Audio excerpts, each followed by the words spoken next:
It's 5 a.m. at Chorman Airport, about 30 miles northwest of Rehoboth in Greenwood. The place is buzzing with activity as a small army of workers tinker with engines, mix chemicals, and roll open hangar doors to reveal a virtual air force of agricultural aircraft. The windsock atop the main hangar droops limply, and in the still, inky light of pre-dawn, the air is a mix of fertilizer and aviation fuel. The sun is just revealing itself on the eastern horizon as Jeff Chorman and I walk past an array of yellow single-seater airplanes, each mounted with a spray unit under its wings.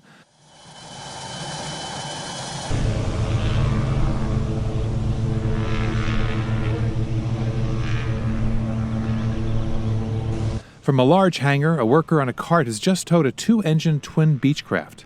It's the company's biggest plane and also its oldest by a long shot, a decommissioned U.S. Coast Guard duster that's been airborne since 1943. I climb up the plane's fold-out stairway and inch past two large plastic containers filled with insecticide.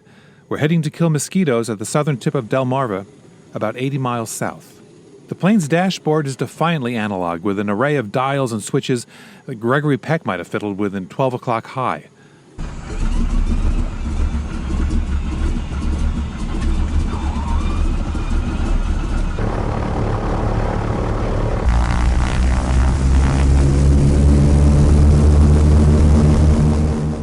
Faster than I'd expected, we're airborne, swinging around to the south.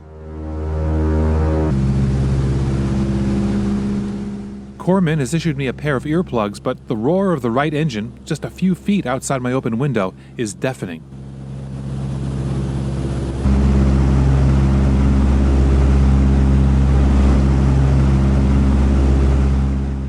As the farms and the small towns of the mid-peninsula slide past beneath us, I squint to the east, trying to catch a glimpse of the Delaware beaches. A ribbon of silver shines over the Atlantic, and for a moment I mourn the fact that I didn't live in coastal Sussex County when it was still green and rural.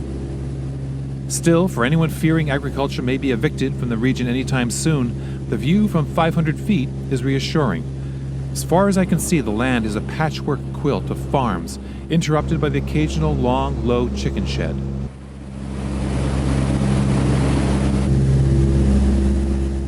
Soon the seaward side of the peninsula bends in to meet us, and Chorman brings us in to barely 100 feet up. We cross the marshy shoreline of Chincoteague Bay, double back, and head for the expansive stand of trees that shades the mobile homes and campsites of Trails End Resort. We're making 6 passes over Trails End, and that's a milk run for Chorman, who's accustomed to spraying parcels far larger than this one.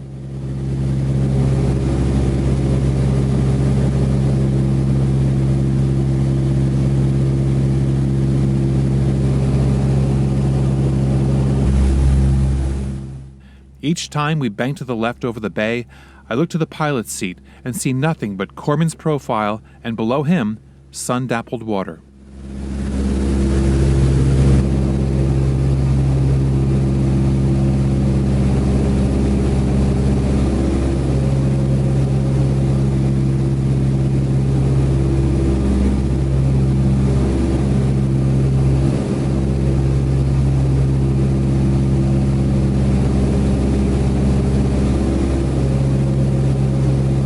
We're heading back north, but Chorman wants to show me one more thing before we land.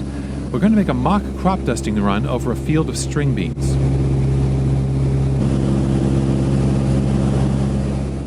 The Beechcraft skims the treetops of a wooded area. Beyond, I can see a large field carpeted with low-lying beans. As soon as we pass the trees, about 100 feet up, the beach plunges into a deep dive, and in what seems like less than a second, we're barreling across the field at 150 miles an hour. We are 8 feet above the ground. We approach another stand of trees, one that moments ago seemed very far away. The beach pulls up like a rearing horse. The view outside the windshield is a whirl of beans, tree trunks, leaves, and sky. Simultaneous with our ascent, Chorman is already banking, preparing for the next pass. I am completely disoriented, literally unaware of up, down, or sideways. I am as thrilled as I've ever been in my life.